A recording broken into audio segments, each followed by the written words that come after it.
Good evening, Virginia homeschoolers. How are you guys doing tonight? We're excited tonight. We have Yvonne Bunn is going to be joining me shortly. Excuse me. And we're going to be talking all about notice of intent and how to file it. And any questions you have, you get to put in the comments. And she and I get to answer them for you live in the video. As long as you are seeing the video with the live blinking in red in the corner, okay? If you see it after, when the live isn't blinking there for you, you can still leave a comment for us and we'll still answer you in the comments, okay? So if you have questions, let us know. That's what we're here for. Before we get into that though, I wanted to let you know about a couple of announcements. If you've missed the information on this, we have these really amazing book bundles in the store right now, and they are on sale. I think they're $99. And I think it's something like 63% off. And this is not a normal bundle you find on the internet. They're not digital products. These are actual physical books that we get to ship right to your door. And there's a set for preschool and for high school, and I think one for middle school as well.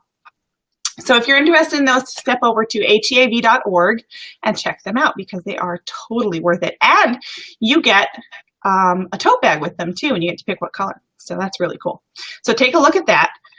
Also, at the end of this, if you still have a lot of questions about how to get started homeschooling, this Monday in Richmond at the HEAV office, Yvonne Bunn is going to be leading the How to Begin Homeschooling seminar at 1 o'clock at the office, which you can walk in if you want, but it's much better to go register right now so we know that you're coming and so that you know that you have a space. So if you're interested in that, again, HEAV.org, and go register for that.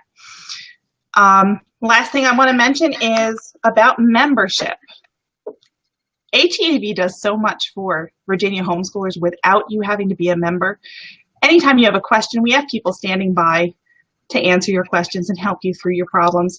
And we never ask you to be a member in order to access that help. We're here for everybody. But we do need your membership. We need your support in order to keep ourselves monitoring the legislation and continue hosting Q&As like this one. So if you found value from HEAV at all during your homeschool career, I just ask you, take a minute to go step over and go become a member. It's only $35 for the year, and it means the world to us and to other homeschoolers in the state as we continue to support you. Okay, all my announcements are over now. We have quite a few people on the, let's see. Jennifer Jessen says, I've heard the seminar 2 or 3 times over the years, and it is so worthwhile. It really is worth the time and effort to get to Richmond to hear this seminar. Thanks for saying that, Jennifer. Oh, she also says that HEAV membership earns you a $20 off your HSLDA renewal, which is a nice perk. There's a lot of perks. If you go over to look at membership, there's a whole big list of perks for you there. So great. Hello. Thanks for saying hi. Good to see you. So glad that you're here. Okay, so without further ado, I'm going to go ahead and bring Yvonne in. She is HEAV's Director of Homeschool Support and Government Affairs. She is a very experienced homeschool mom, and she is an advocate for homeschool and parental rights here in Virginia, and we are so blessed to have her here at HEAV. And without further ado, hi, Yvonne. How are you? Hi, Sandra. I'm doing fine. It's great to see you, and I'm just thrilled to have everybody who's joined us. We are so grateful to have you here tonight. So the topic tonight, of course, is notice of intent, and we're talking about that because the deadline is August 15th, correct, which is coming up. That's right. And we've seen tons of questions on our Homeschooling in Virginia group and everywhere like that. So we thought tonight would be a great time to air out some of those questions and find out the truth, because there's a lot of misinformation out there. So can you share with everybody a little bit, what is an NOI? Okay. A notice of intent is what parents would need to fill out if they are planning to homeschool under the homeschool statute. And it's a note, and what it is, it's not asking permission to homeschool. It's notifying, as it says, the title is very clearly at the top, a notice of intent to homeschool. And the notice of intent notifies your superintendent of how you have complied with the homeschool law. And of course, you can comply in one of 4 ways, and you only have to comply with one way. You could either have a high school diploma or higher, or you could be a Virginia certified teacher or tutor, that's the same thing, or you could use a correspondence course or a distance learning program, or you could write a letter explaining why you were able to teach your children at home. And so you are notifying your division superintendent of how you've complied with one of those 4 ways. And you have to have proof of that also.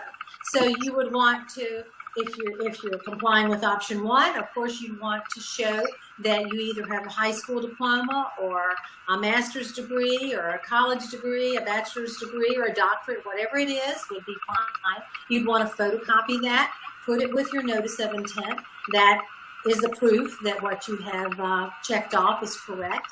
If you're a certified teacher, you'd want to show your teacher certification, photocopy that, and attach it. If you're using a correspondence course or some type of distance learning program, you would either want to show a welcome letter to the program or show a receipt for what you have paid for the program or a payment for the program.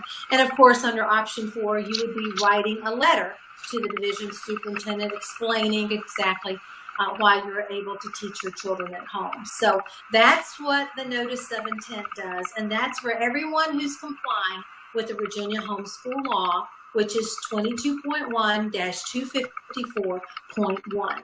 So that's the notice of intent. Great. So I have a whole list of questions here for you, Okay. and we'll start with that. But I want to remind everybody who's watching, if you have a specific question about your situation, put it in the comments and we'll answer it right now for you. So the first question I have here is, do I need to send in my high school diploma each year I file a notice of intent? Oh, that's a good question, because the law does say that you need to show proof of, you do need to show proof of your degree, whatever your degree is. And so I know you've probably sent it, if you've homeschooled before, you've sent it before.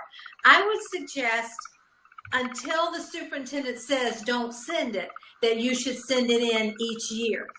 We assume they've got a file and that they've already got it in it from previous years, and they may or may not, so we don't know that. So rather than have them have to call you and things be delayed and you have to send in something else, I suggest go ahead, when you photocopy it, photocopy 10 of them if you want to. Keep them in your file and just send them in every year with your notice of intent until the superintendent tells you not to. That's a great idea. I like the idea of photocopying them in advance. Right. So we have a question here. What was the number of the law again? It's 22.1-254.1.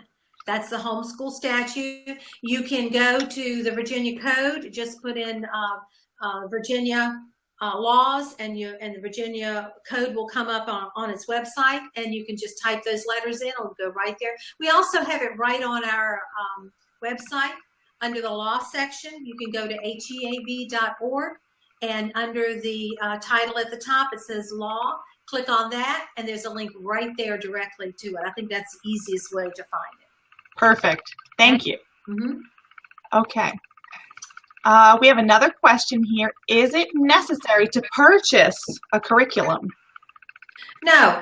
If you can figure out your own curriculum, you can always purchase a curriculum if you want to, but I would purchase the best math and the best language arts and the best history. Sometimes that may be found in one curriculum, but I like choosing what I think my children would be most interested in. And so that's the way I always homeschool. But you have the freedom to do any way you want to purchase your curriculum. You can buy used curriculum at sales that support groups have or co-ops have. You can actually use the library as your curriculum. If you don't have a lot of funds and you're limited, the library is a tremendous resource. And you can even order books at the library, and they'll bring them in for you, and you can keep them for an extended period of time. You just have to keep renewing them, whatever their system is. But most of them are at least for a month. And so you have opportunity to do that also. So it's up to you, the type of curriculum, all of that, the subjects that you would teach to your children and when you teach them, that's completely up to you. So no, the curriculum is your choice. Great. And here's another one from Melissa. She says, we just moved to the state. Do I have to attach last year's test results with my NOI? No, you don't. That is a good question. If you've just moved and this is the first time you're filling out a notice of intent, you do not have to show any test scores from previous years, even if you were homeschooling in another state. The states are not connected. Homeschooling is different in every state, and each state has their own laws and their own requirements. So because of that, it's not necessary to provide any test scores, any evaluations until after you've homeschooled that first year. So she would wait until next year, and then next summer send in test results or an evaluation by August 1st. Great. Okay. So my next question here is, does my letter of intent need to be postmarked by August 15th or physically in my superintendent's office by August 15th? If it's postmarked by August 15th, you're usually okay because it shows that you actually did comply with the law. Whether or not they received it by that time, it's up to the postal department. But I think that's a good reason. If you're going to mail it and it's close to that date, I always suggest people would go to the post office and send it return receipt, so that you know when they receive that and you get a postcard back. But you also know they're going to date stamp it when they send it out too, and so you'll know. And in fact, you can ask the postmaster when you get up to the window, would you go ahead and date stamp this now for me? And they'll date stamp it right there at the window for you. And then you go ahead and send it. They also date stamp the card, and then you get the other part of the postcard back after they receive it. I don't think that would be an issue at all. It seems to be just fine, and they receive those that get there a day or two later, as long as they're postmarked the right time. Great. Okay. Now, am I required to use the notice of intent form I received from my superintendent? It is asking for more information than in the past. No, you're not required to do that. The law does not say that you have to fill out a particular form. You could even write a letter and not use any form at all. It would be perfectly fine to do that. So it doesn't limit your notice of intent to any particular form, especially, not one that requires more than the law requires. And that's one thing you need to look for and be cautious about. When your superintendent's office sends you a notice of intent, look at it carefully and make sure that that's the one you want to fill out. You could leave things blank if you wanted to on there and just put exactly what the law requires. And there are several things that you would want to look for. One of them would be that the law does not require is Social Security numbers. And so parents are not required to put down Social Security numbers of their children. They're not required to provide birth certificates, and I've known superintendents to ask for that also. They're not required to put down the child's birth date either, and they often will have that on their own notice of intent that they would send you. And the reason we put grade level on ours or age on ours is because we're showing that the child is under compulsory attendance laws, and compulsory attendance laws are from age 5 up until age 18. And so if you put down your child's age and your child's 5, then they know he's under compulsory attendance laws. And so that should suffice, and they don't need any other type information, including I've had several calls recently about superintendents that are asking for immunization records.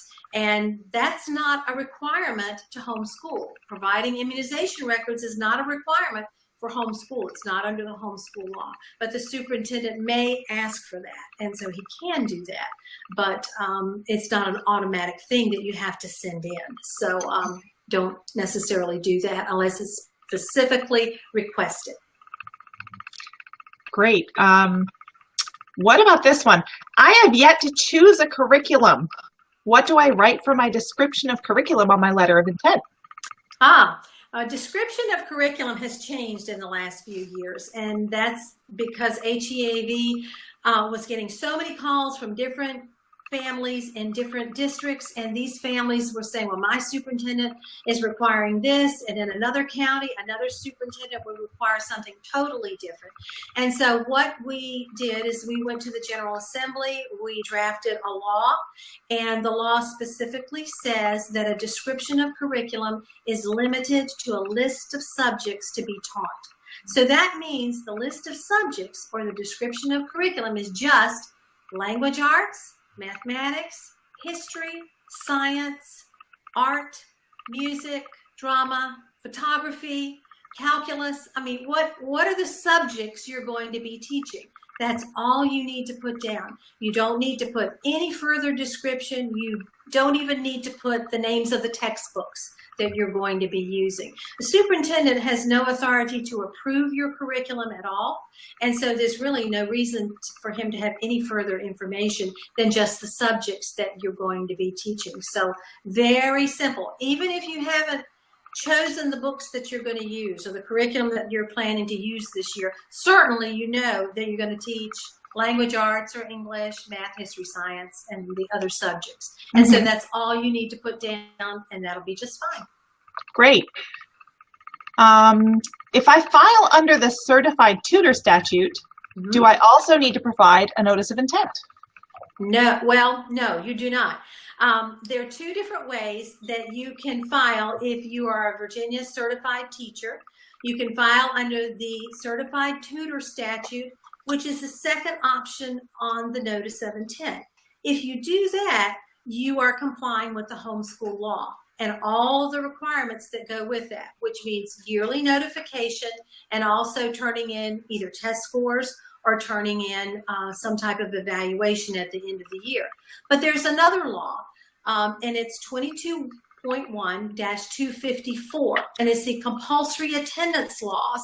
It's right before the homeschool statute, and it's listed there that parents can send their children to public school, to private school, to parochial school, be taught by a tutor of qualifications, or homeschool.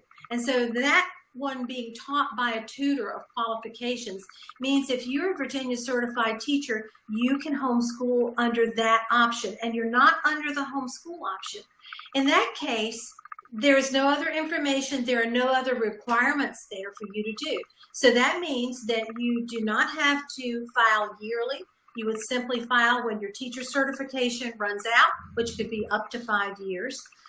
Then you would recertify and send the new certification to the division superintendent in a letter. There's no form to fill out for this.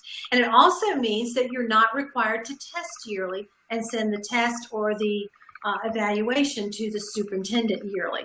And when you're a certified teacher or tutor, you can teach your own child under that statute, or you can teach other people's children under that statute. And that's basically the other way parents can homeschool, either under that statute themselves or have another person teach their children. So if you're a certified teacher, you could teach yours or other children under the certified tutor statute. And under that statute, you would be careful to write a letter to state in there the section of the code that you are complying with, so they don't get it confused with the notice of intent and expect that you're going to be turning in testing and you're going to be notified every year. So make sure it's clear on there that you're complying with the certified tutor statute under 22.1-254. And we have lots of information regarding this on our website. So you can go to heav.org and look at that. And we have questions and answers. And we also have some documents on there that are helpful, because sometimes superintendents are not as familiar with that statute, and they get very confused. They'll ask more questions. They'll require more things from you that are necessary. So make sure you have a good understanding of the law.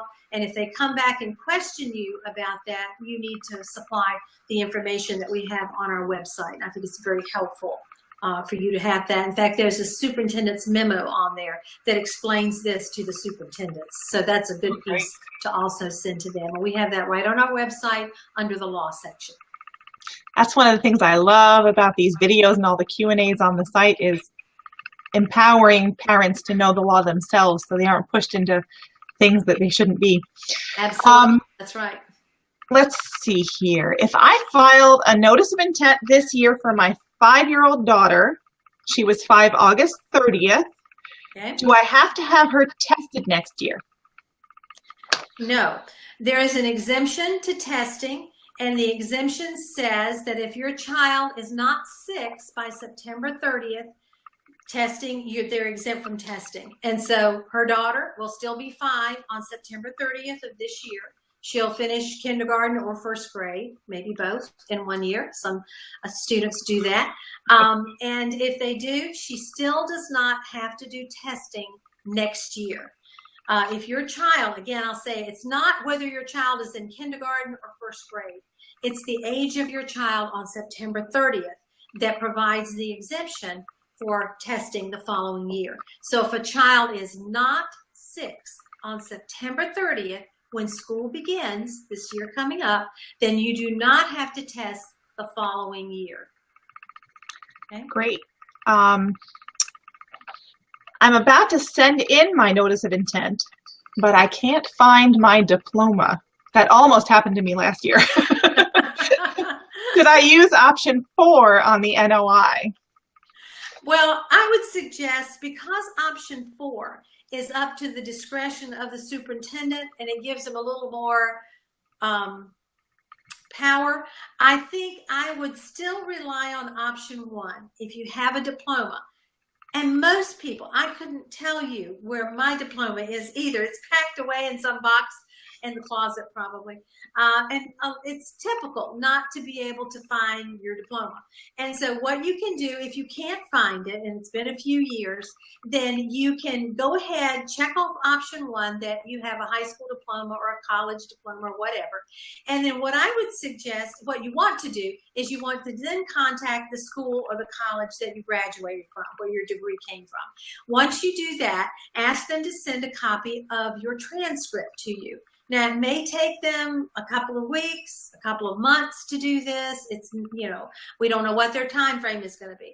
But you ask them to send it as soon as possible. And what they're going to send to you will be your transcript. And the important thing on your transcript is not the grades that are on there. You don't have to be concerned if you didn't have good grades or anything like that. But the only thing they're going to be looking at is your graduation date to know that this person graduated. So that proves that you have a diploma.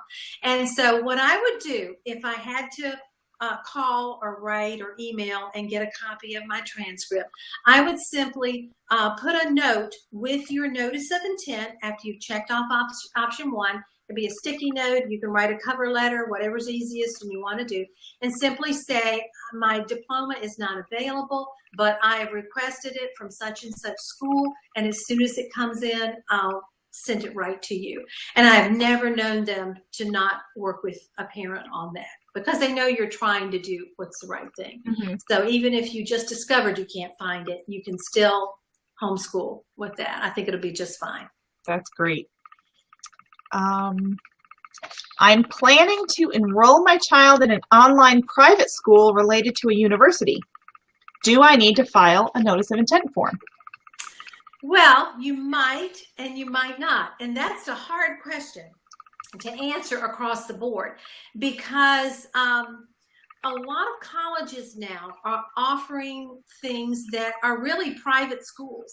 A lot of private schools are offering online training for high school students, particularly some elementary, but a lot of high school students can take courses and things like that. So you could or you could not. And so it's probably, but let me tell you how you could do this. If it clearly states that it's a private school, and most private schools are, and they're promoting it as a private school online. You can go on their website and look at it. You see that it's a private school.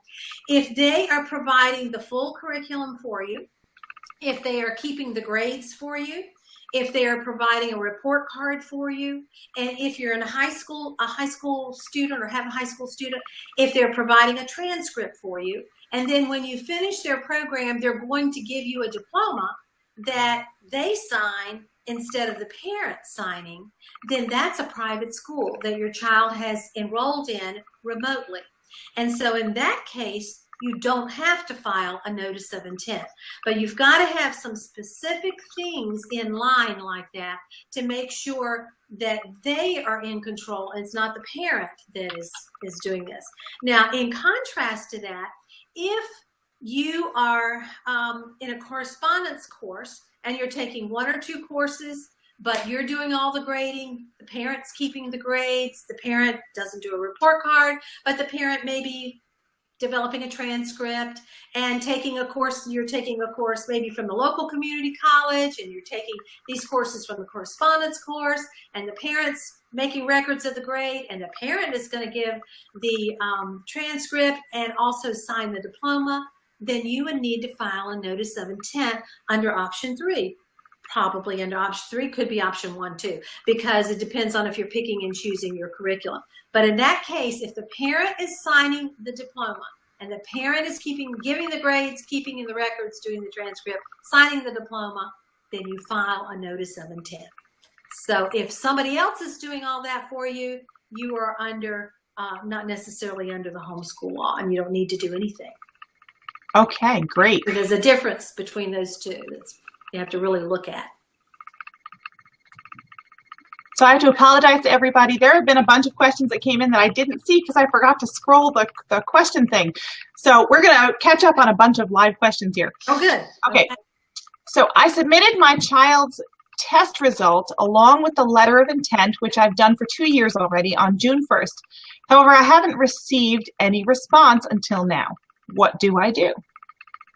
Well, if you haven't received a response from your notice of intent, don't be concerned about it. The statute does not require the superintendent's office to reply to you at all. He may, and most of them do, but some of them will filter it out as they come in. They'll send out a response or an email now that they've received your notice of intent, which is great. But some of them will wait until maybe the end of September, and then they'll send a form letter out to everybody who's sent everything in, everybody who's done everything right, everyone who's in good standing, and they'll send it out maybe the middle or the end of September. And so you can expect to get it then, and it's more of a form letter. And don't be concerned, because it's a form letter. It may say on there, be sure to let you know about the dates next year. Be sure that you send your testing scores in by August 1st, and you register next year by August 15th. And suppose your child is a 5-year-old on September 30th, and you know they're not supposed to be tested next year.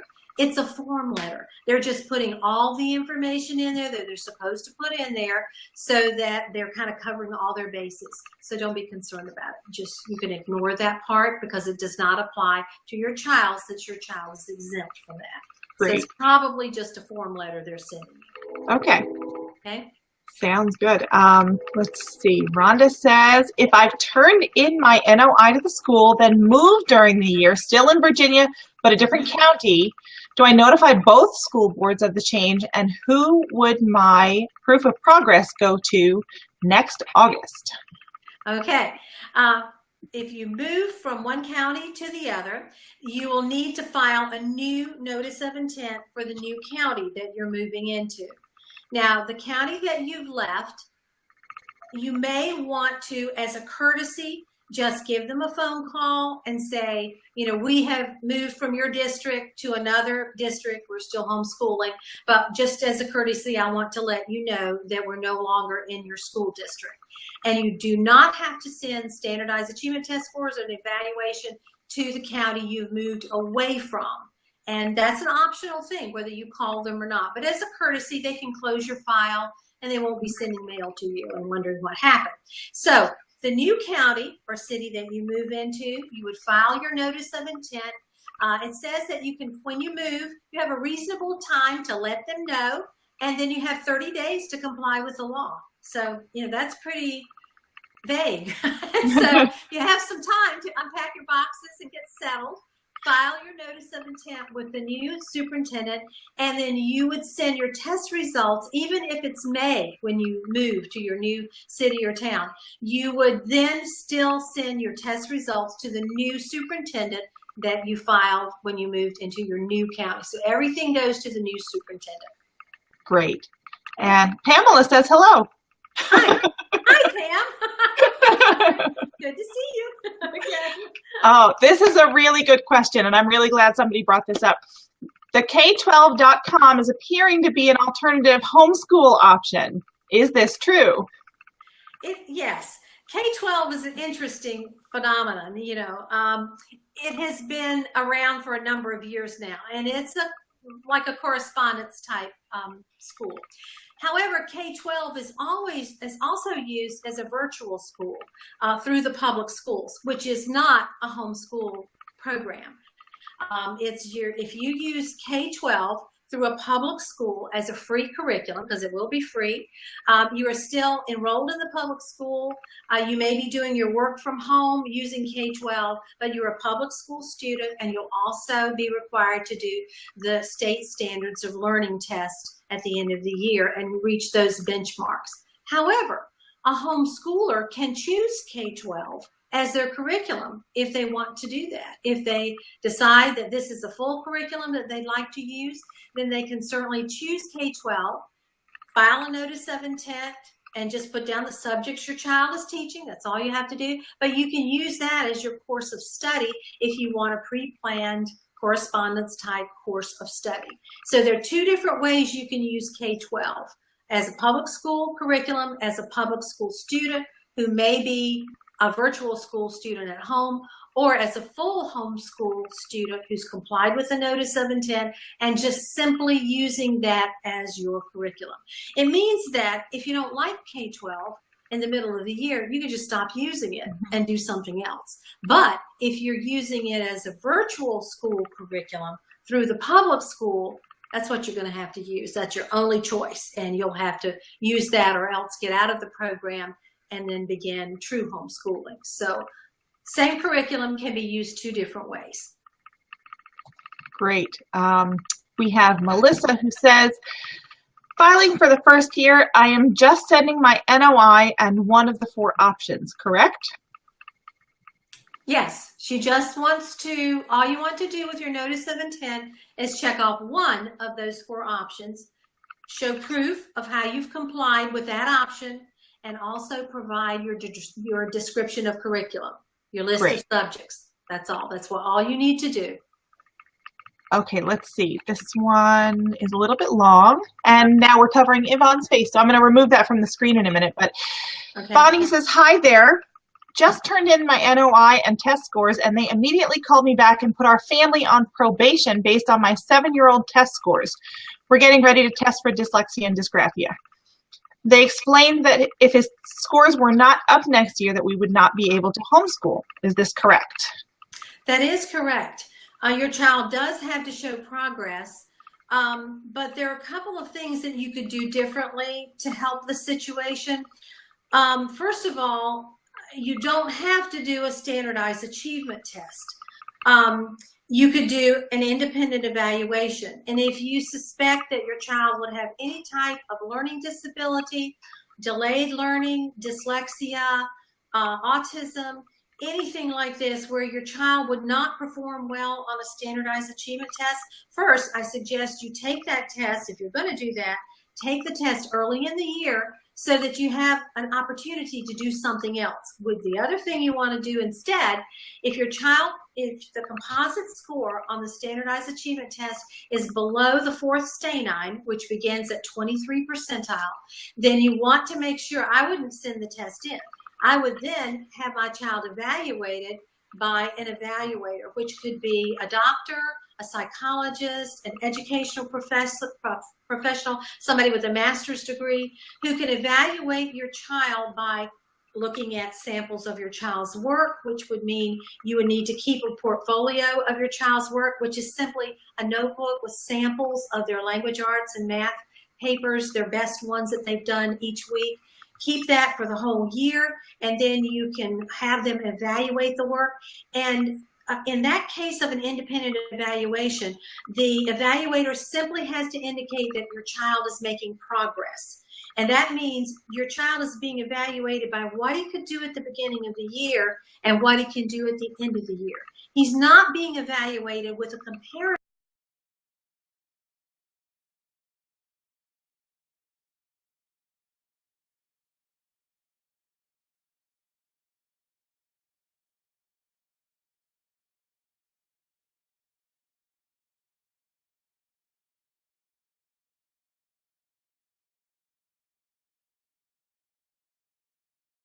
anymore, or I'll put you on probation for a year.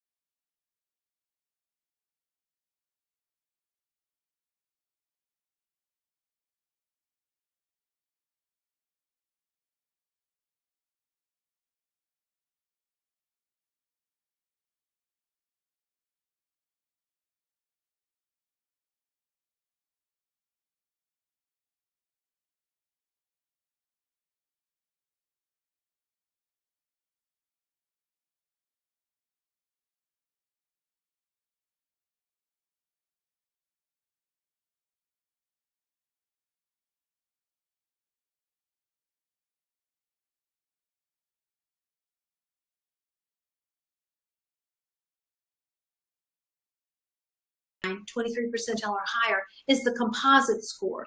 And the composite score is made up of only language arts and mathematics scores.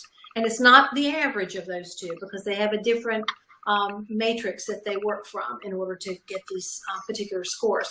But it would be only those two subjects. Your child could be low in a subtest, say an English subtest, mechanics. Maybe he scored 18 percentile in mechanics because he forgets punctuation, or he's not sure about sentence structure.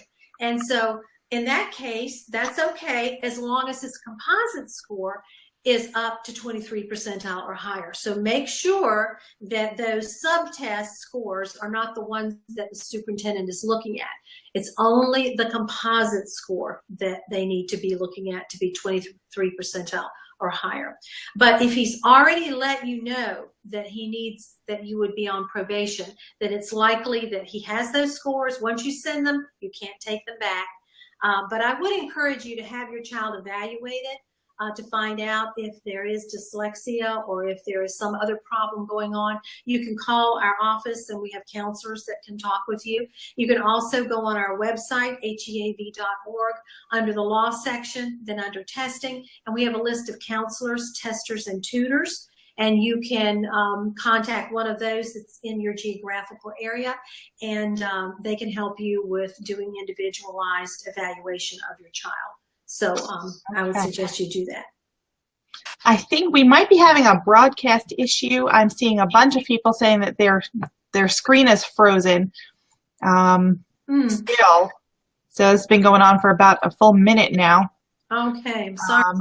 So give me just a second to see if we're still. So it's been going on. Sorry about that. I'm not seeing the problem though, so I don't know what to do about it really. Except to continue. Hopefully it'll work out for those of you who are having troubles. We'll try to tackle some easier questions and save the meatier ones for when everybody's back on again. Okay. Let's see. Melissa says, can I put all my kids on one NOI, or do I need to fill out one for each kid? Oh, definitely. Put all your children on one notice of intent. It's easy to do. The HEAV notice of intent has multiple lines. We have 4 or 5 lines up at the top. Definitely put all your children on there. Only thing different you do is on your piece of paper that you're going to be listing your description of curriculum, you need to put their name and then put the curriculum under their names individually. But you can use one sheet for that also. So yes, definitely do one. Okay. Let's see. We still have a bunch of people who are having trouble, but we'll keep going. Sorry, I know. All right. Karen says, my oldest child will have turned 6 before September 30th this year. Okay. So we will be testing this year. What will she be tested on, and how does it work? Okay, she'll be tested next year, I guess is what she's saying, because the testing is over. So, you would get a standardized achievement test. You can order them yourself. We have them under the testing section, under the law at HEAV.org. And so you choose the test that you want. And basically, you only have to test for language arts and mathematics. You don't have to test for history or science. They're often on the standardized achievement test that you may get, but you just can ignore those sections and not fill those in. It doesn't detract from the score, the composite score that you're looking for, because the composite score is only made up of language, arts, and math. So, so that's all you would need to be doing. And, you know, some people would do the whole test, and then just look at the composite. But the reason we don't necessarily want to do the whole test is because those tests are pretty much aligned with what they teach in public schools. And that's where the comparison is. And so perhaps your child is interested in astronomy in the 4th grade instead of the 6th grade. And so you've taught astronomy for science instead of doing, you know, something else that is tested typically in that grade. And so that's what the standardized achievement test is going to be on. So I would just simply say, don't take those sections of the test, because that's not what the superintendent is looking for. They're really looking for the core subjects that are the foundation of learning all other subjects, which would simply be language, arts, and math. So that's all you need to do. Okay. Let's see, we have, how do you use K-12 as a homeschool student?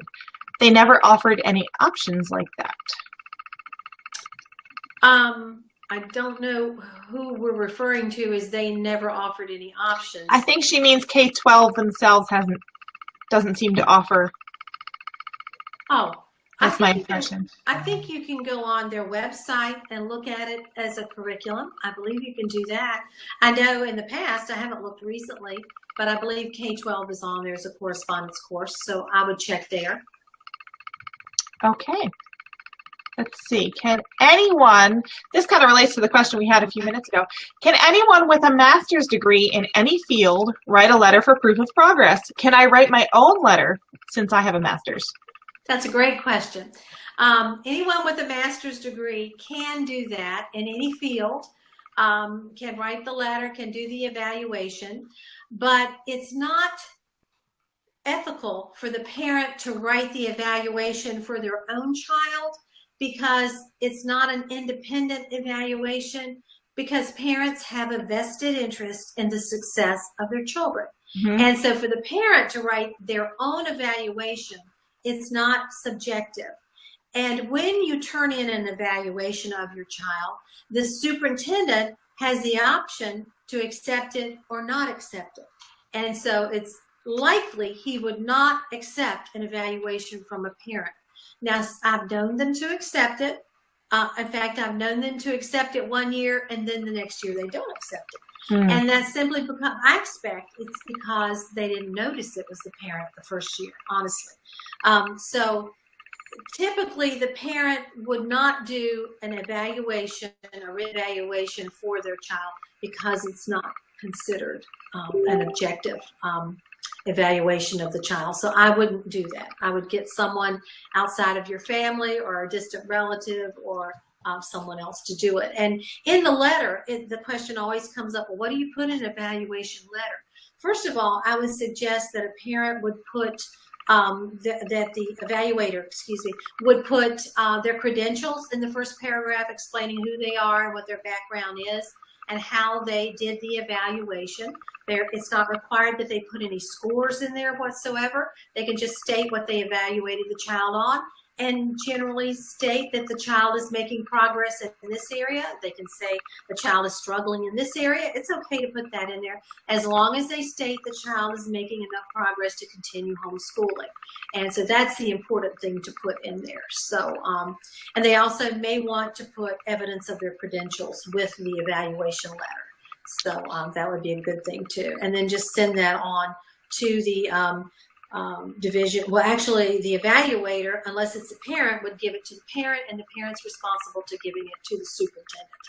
So I wouldn't expect or put that responsibility on the evaluator to send it to the superintendent, because they may not know the dates, they may not do it. So it's a parent's responsibility. So get that letter from them, photocopy it, and the parent sends it to the superintendent. Great. Okay, we have, I'm living in Dinwiddie right now, but hopefully we'll be moving to Nottoway in September. Do I need to fill out an NOI for both counties? Well, if It depends on the date you're moving. I would say if you're moving in September, okay, by August 15th, you need to file your notice of intent with the first county that you're living in now.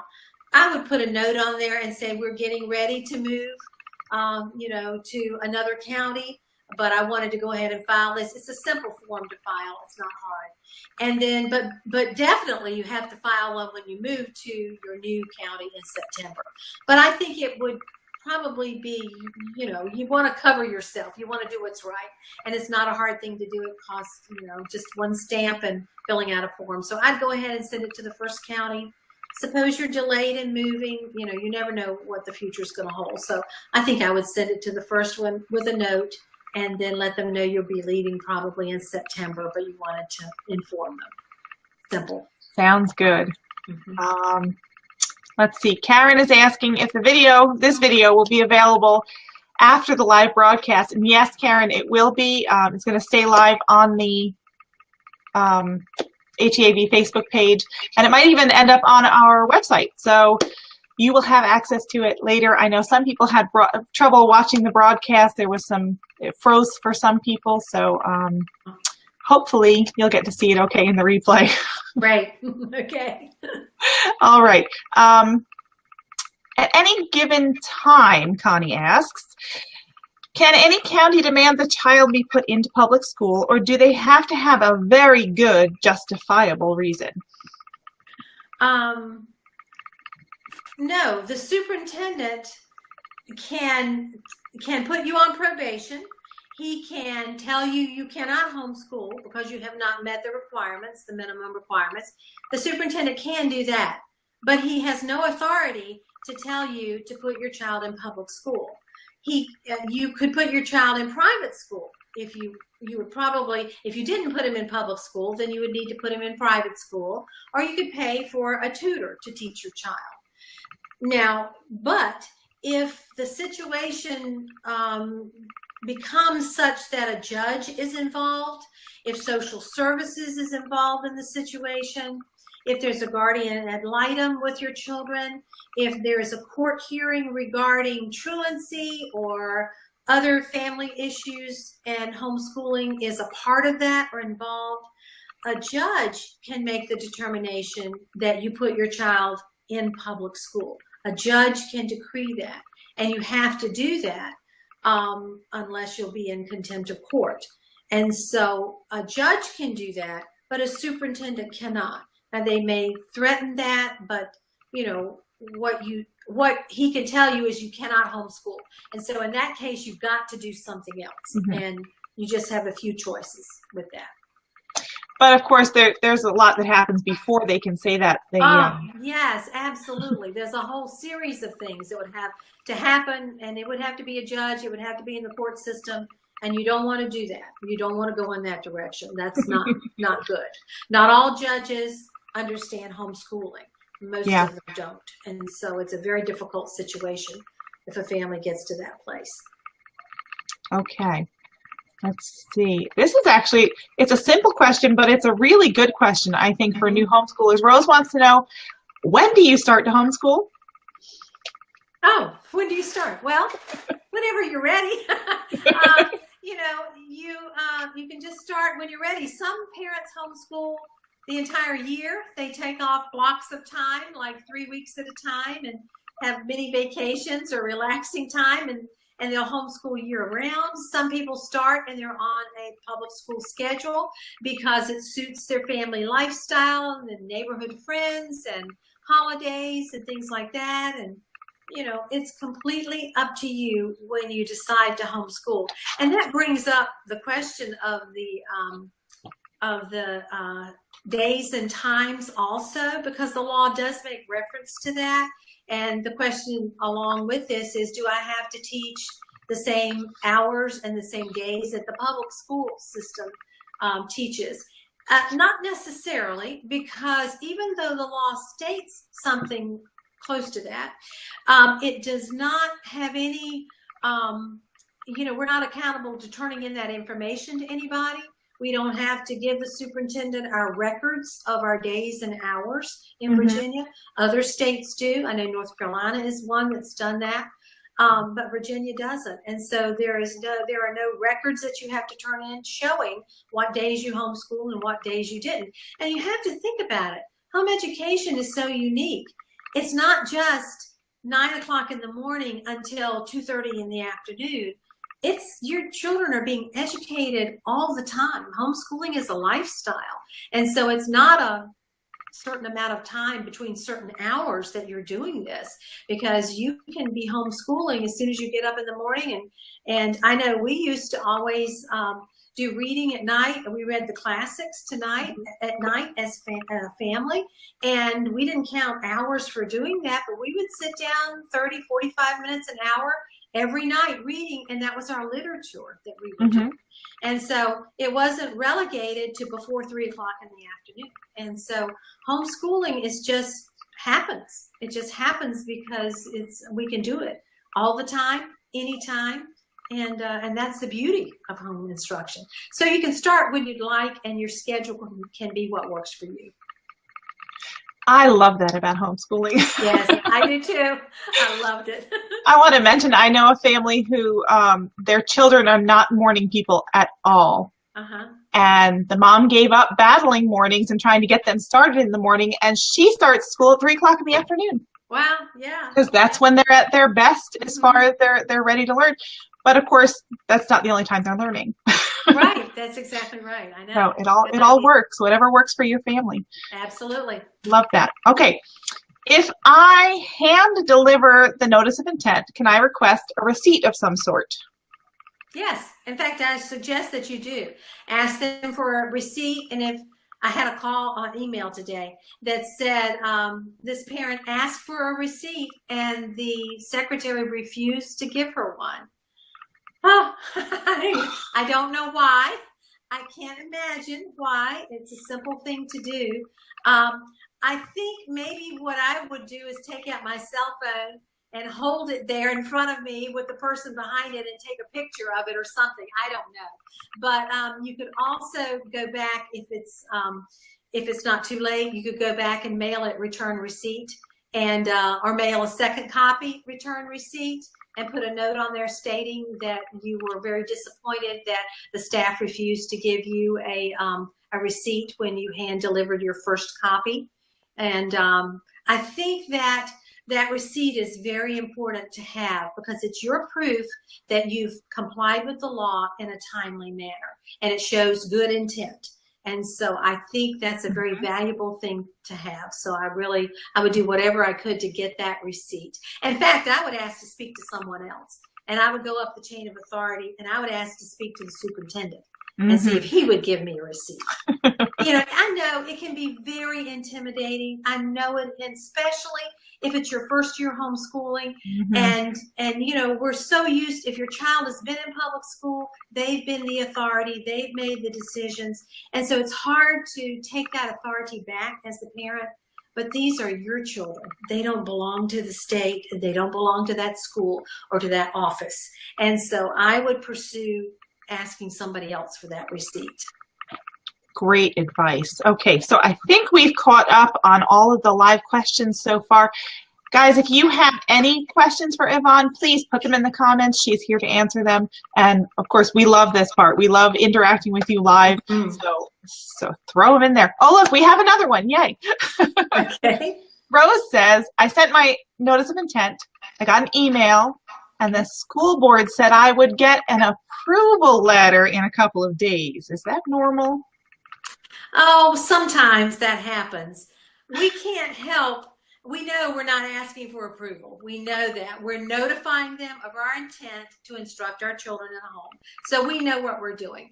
But sometimes the people who are writing the responses don't understand what we're doing. And so they may use the wrong terminology, like they're approving what we're doing, and we're not asking for approval. So we just have to kind of forgive them for that and go on. I don't make an issue of it typically, because there's a big turnover in the offices of the superintendent, and we often have new people that are there. And of course, sometimes they just do things that they don't realize are wrong. And so we just need to give them grace. And we just, if they say that, we can't control what they say, but we know the freedom that we have to homeschool, and we know what the law requires, and so we just kind of give them grace and go on. But you're not asking for their approval, and they're not really giving it. All right, well, I think we've caught up. I have a couple of people saying that they're having more connection issues, but we still have a lot of viewers on, so it's working for at least some people. So we're going to keep going. We're down to about 4 or 5 minutes left. Oh, look at this. Rhonda says you are a real wealth of information, and we appreciate you. Oh, thanks, Rhonda. Well, I'm going to go back to a couple of questions on my list here.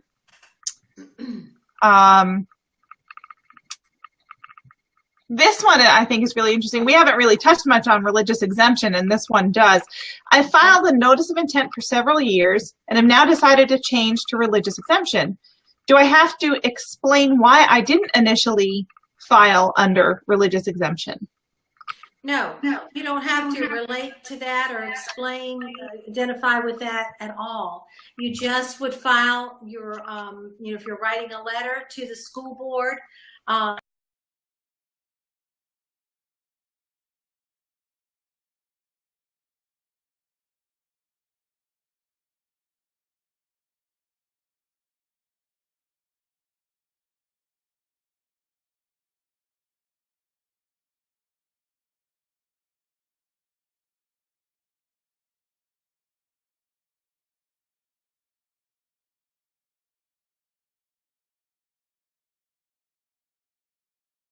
or the office has.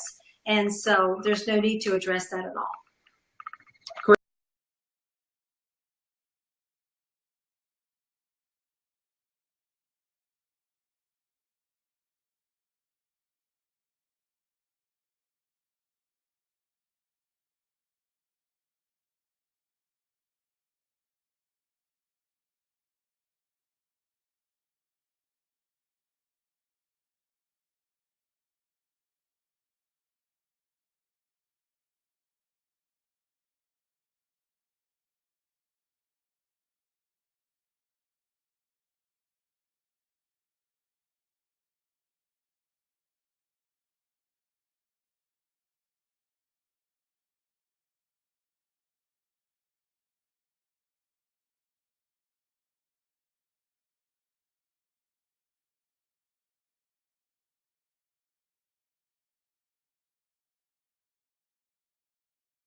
School board office, tell them you've decided that you're going to not send your child to school because he's only 5 and he's not ready, he's not mature enough to go to school.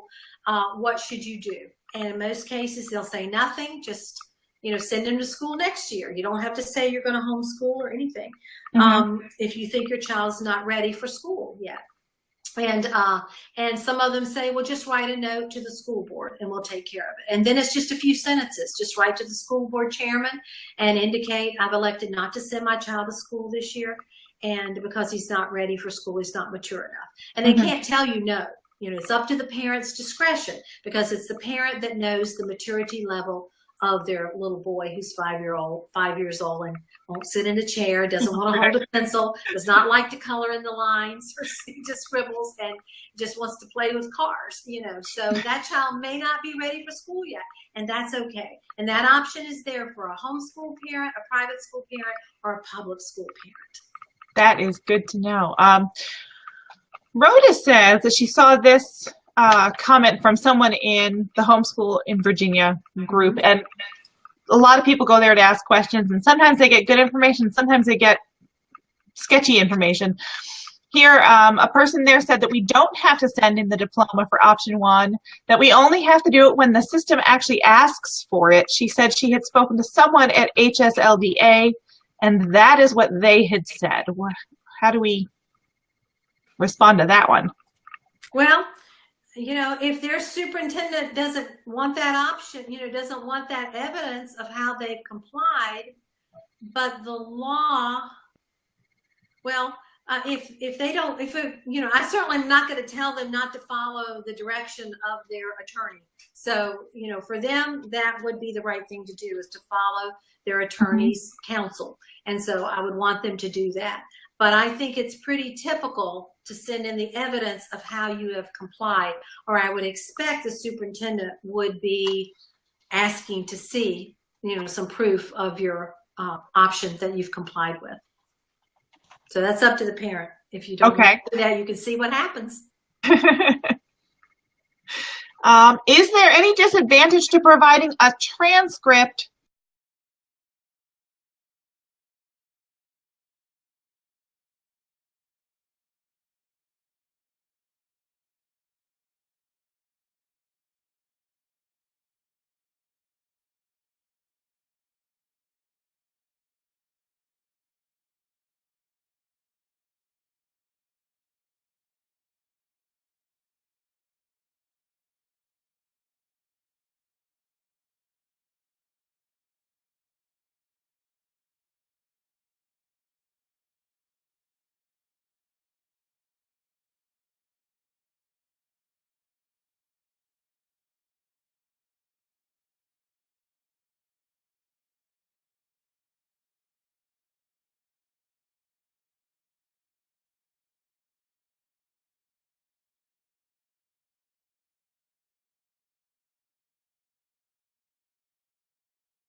and can parents who have that equivalency.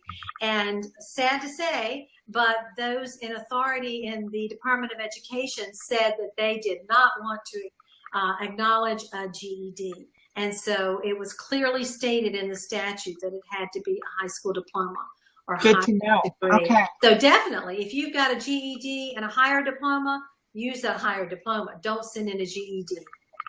Okay, great. Not acceptable. All right, here's one. My child is 4 and will miss the September 30th cutoff date for kindergarten by just a few days. If I homeschool him this year, will they take him as a first grader next year in public school? Maybe not. That's the beauty of homeschooling. You can do what's right for your child. And the public school system, they have policies. And the policies are broad and they're general. And they apply to everybody across the board. And 99% of the time they do. And so if you decide to continue homeschooling, then you can place your child in the appropriate grade. And so if your child has finished kindergarten and they're still 5 years old and they're ready to go into first grade, you could put your child in first grade by using a first grade curriculum. However, if your child goes to the public school, they're going to decide where your child goes, and it's pretty much going to be based on his age, not his ability. And so I could not guarantee that. In fact, I would say it's more likely that he would be put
for the very first time. Mm-hmm. And if you have difficulty with that and they are still not understanding, give us a call at the HEAV office. We'll be glad to call and intercede for you, talk to them, send them a copy of the law, reason with them. And if we need to, we'll talk to the school board attorney about it. That's great. Okay, before we sign off, can you tell everybody a little bit about what do you discuss when you do your How to Begin Homeschooling seminar, which for everybody who is watching, it's on Monday at 1 o'clock at the HEAV office in Richmond. What will they be learning from you there? We'll be talking about 3 specific things at the How to Begin seminar.